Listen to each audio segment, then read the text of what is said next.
Bismillahirrahmanirrahim. Assalamualaikum dan selamat sejahtera. Saya wartawan Putera Aish mewakili TVPS Setiara ingin melaporkan tentang majlis perasmian Pusat Sumber Zakbar yang bertempat di SMK Tiara Permai. Mari ikuti saya hingga ke hujung video.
Hadirin dipersilakan duduk.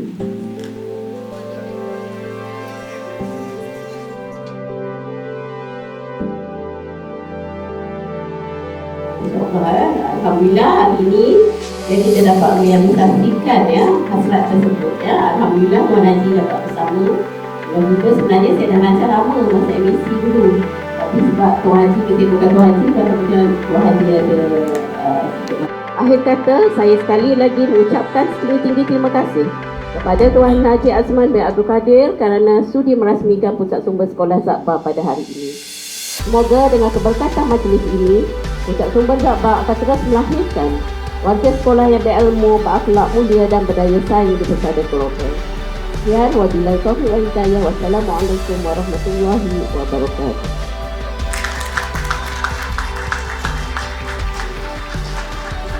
Pusat Sumber Zakbar ini menyediakan platform terbaik untuk pembelajaran kendiri, bimbingan akademik, literasi maklumat, akses kepada bahan digital dan pembentukan kemahiran pemikiran kritis dan kreatif. Dengan lafaz yang mulia lagi suci, Bismillahirrahmanirrahim, saya dengan sukacitanya merasmikan Pusat Sumber Zakbar SMK Tiara Permai. Sekian, terima kasih. Wabillahi taufiq wal hidayah. Wassalamualaikum warahmatullahi wabarakatuh.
Sampai di sini sajalah perkongsian saya pada kali ini.